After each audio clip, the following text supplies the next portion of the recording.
Welcome to The Explainer. Today we are going to tackle a really big question.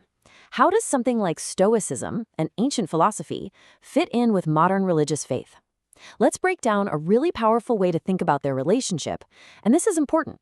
Because in a world where so many of us are looking for practical wisdom, we've got to figure out how these new tools fit with the beliefs we already hold. So, you might be asking yourself, what's the deal? Why is everyone suddenly talking about a philosophy that's literally thousands of years old? Well, it's pretty simple. People are drawn to Stoicism because it feels so incredibly practical. This isn't some abstract, head-in-the-clouds idea. It offers actual, concrete strategies for the stuff we deal with every single day. Now, here's where it gets really fascinating. Take a look at these core principles. Things like surrender, patience, humility. Sound familiar? They should. These are foundational concepts in so many of the world's biggest religions. It's this shared DNA, you see, that makes the connection feel so natural to a lot of people. And that, right there, brings us to the million-dollar question.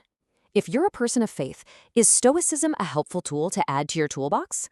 Or is it something else, a replacement?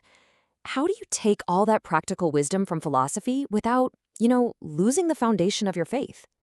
Okay, so to help us get our heads around this, the source we're digging into today gives us this brilliant guiding metaphor. It's a super simple image, but man, it just beautifully captures the whole relationship between these two ways of thinking.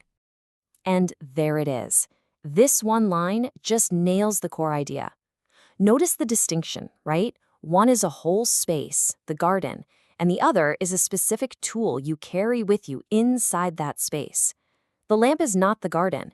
Its whole purpose is just to help you see what's already there. Let's really break this down. The garden, that's religion. It's the ultimate destination, the whole system, the thing that gives you the what and the why of life. The lamp, though, that's philosophy. It's the tool. It's the method you use to understand the tricky parts of the garden.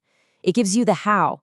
Okay, so if philosophy is a tool, then just like any tool, it can be used the right way or the wrong way. The source is super specific about the correct way to use this lamp while you're walking through that garden. So, it all comes down to this three-step process. First, you illuminate.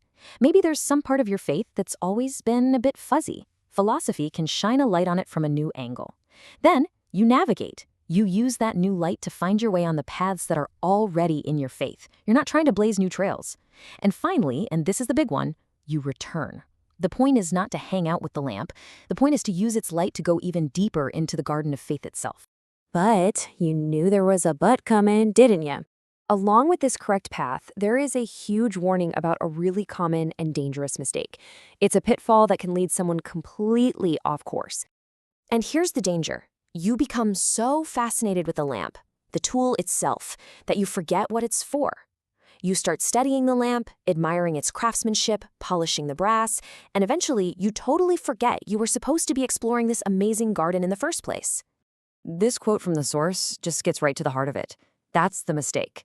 The moment someone puts the tool on a pedestal and says it's better than the thing it was meant to serve. To say the lamp helped you more than the garden is to just completely misunderstand what both of them are for. This error actually has a name, philosophical sufficiency, and it's exactly what it sounds like. It's the belief that philosophy is enough, that it's a complete system all by itself. And according to our source, this is the critical mistake. It's where you end up mistaking the lamp for the garden, and your journey of faith just stops. All right, let's bring all of this home. Let's look at the final takeaway and see how this all builds to a very, very clear conclusion about the proper pecking order for these ideas. And the source material could not be more emphatic on this point. No matter how useful, no matter how practical a philosophy like Stoicism is, it is not broader than religion, it does not compete with religion, and it is definitely not as complete as a religious framework. It's a part, not the whole. It's a tool, not the truth that it's helping you see. So, in the end, this framework is really both a guideline and a challenge.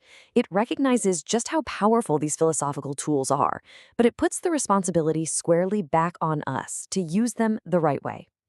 So, the final question isn't about whether your lantern is any good. The real question is, what magnificent garden will you choose to explore with it?